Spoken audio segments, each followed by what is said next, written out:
Quando nós olhamos os representantes do campo político conservador brasileiro, como o pastor Malafaia ou o deputado Bolsonaro, são figuras de fácil e imediata possibilidade de caricatura. Nós não temos aqui no Brasil aquele conservador inglês bem vestido e falando bem e sem babar ou gritar.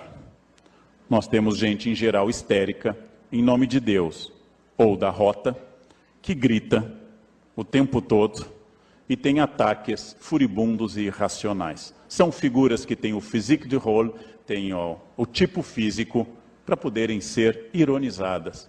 E é a coisa mais fácil de fazer, ironizar essas figuras.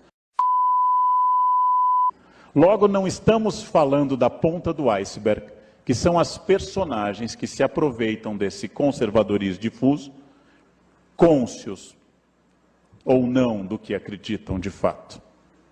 No século XIX, Stendhal, primeiro autor realista francês de fato, escreveu que religião é baseada no medo da maioria e dá lucro para uma minoria.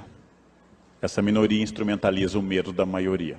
Eu aplico a ideia de Stendhal à questão política. Baseado no medo da maioria, floresce um discurso dessa maioria silenciosa que historicamente se pronunciou várias vezes. Em 1968, como os senhores sabem perfeitamente, as ruas de Paris foram tomadas por um movimento de protesto de índole libertária. Daniel Cohn-Bendit e todo o movimento francês, e em breve a própria CGT francesa, pararam a França. Neste ano de 1968, um homem conservador e tradicional, Charles de Gaulle, presidente da França, convoca eleições. Convoca eleições porque Paris está parado, os piquetes se multiplicam, a França parece à beira de uma revolução, e as eleições elegem, na sua maioria, candidatos conservadores. Quando nós temos na rua 100 mil pessoas protestando por um tema, em São Paulo, nós devemos lembrar que há 10 milhões e 900 mil que não saíram de casa. Quando nós temos na rua 100 mil brasileiros protestando contra um tema, devemos lembrar todos aqueles que não foram para a rua, por não concordarem ou não acharem o tema relevante, ou concordarem, mas não acharem a manifestação importante. Outro exemplo de maioria silenciosa, em 1972, nos Estados Unidos, Nixon se elegeu em 69, prometendo retirar os americanos da guerra do Vietnã. A guerra chegou ao seu apogeu, chegamos ao máximo do bombardeio do Laos e do Camboja, o número de mortos disparou, total de 58 mil, dos quais quase 30 pertencem a este período do Nixon, mortos nos Estados Unidos, né? Porque no Vietnã são 2 milhões. Mortos norte-americanos, 58 mil. Em 1972, Nixon, que descumpriu suas promessas de governo, Nixon, que já começa a sentir os efeitos da sua popularidade da guerra do Vietnã, se candidata à reeleição contra um candidato que era uma maravilha do ponto de vista da consciência política, que era McGovern.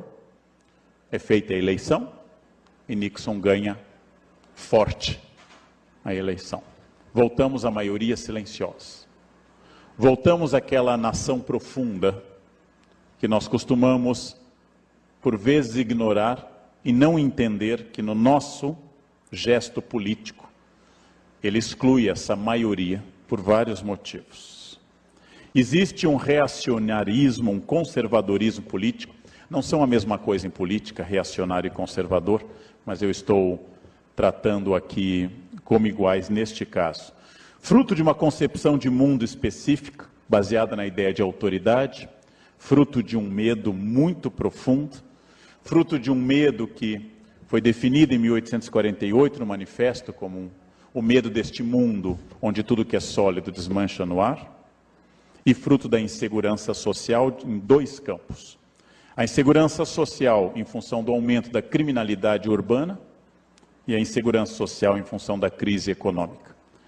Classe média e classe baixa em risco de desemprego ou de redução de consumo são o público por excelência de qualquer projeto fascista. Geralmente o projeto fascista se assenta não sobre o operariado, é muito raro, não sobre elites aristocráticas, latifundiárias, oligárquicas, mas sobre uma classe média e baixa em risco de proletarização.